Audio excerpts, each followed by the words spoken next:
आज हमारे द्वारा चंद्रशेखर आजाद का पुतला जलाने का कार्यक्रम था, जो पुतला पुलिस ने छीन लिया था।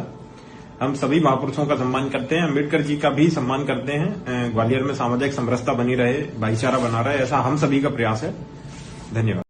नमस्कार, आप देख रहे हैं विशेष चर्चा बीएसपी सोशल मीडिया चैनल के साथ। आज हम एक संवेदनशील लेकिन जरूरी सवाल पर बात करेंगे। श्री अखिलेश यादव, चंद्रशेखर आजाद, कांग्रेस और बहुजन समाज पार्टी की राजनीति में मूल अंतर क्या है? ये सवाल सिर्फ राजनीतिक नहीं बल्कि सामाजिक संतुलन और भविष्य की दिशा से भी जुड़ा हुआ है।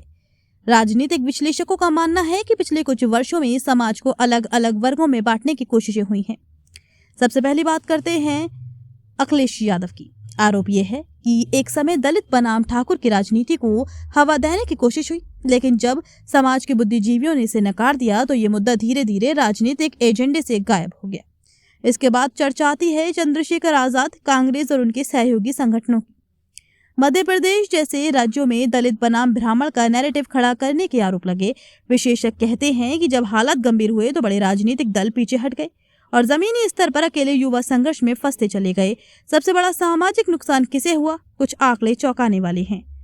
ग्वालियर क्षेत्र में अनुमानित जनसंख्या एससी वर्ग लगभग 20%, जाटव समाज 14%, ब्राह्मण समाज लगभग 5.2%। 1931 की जनगणना और बाद में सामाजिक सर्वे के आधार पर विश्लेषकों के अनुसार जहां दलित समाज की मतदान भागीदारी 70% से अधिक रहती है, वहीं ब्राह्मण बहुल क्षेत्रों में ये 40% के आसपास सिमट जाती है। यानी राजनीतिक प्रभाव सिर्फ संख्या से नहीं, सक्रिय भागीदारी से तय होता है। आलोचक ये भी कहते हैं कि जब कोई समाज शिक्षा, प्रशासन और विकास पर ध्यान देता है तो उसका नैतिक वर्चस्व बनता है, लेकिन यदि युवा वर्ग भावनात्मक उकसावे में आकर सड़कों पर उतरता है तो वही समाज अपने ही बने हुए संतुलन को नुकसान पहुंचा देता है। हाल ही में एक घटना सामने आई जहां एक युवक द्वारा बाबा साहब डॉक्टर भीमराव अंबेडकर की तस्वीर जलाने का प्रयास किया गया।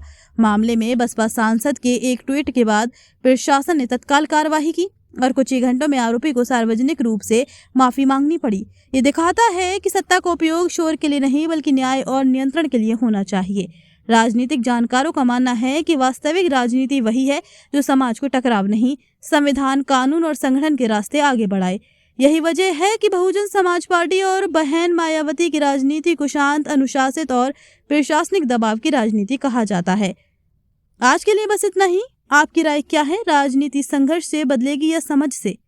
कमेंट में जरूर बताइए। हमारे साथ जुड़े रहने के लिए चैनल सब्सक्राइब, लाइक, शेयर जरूर करें।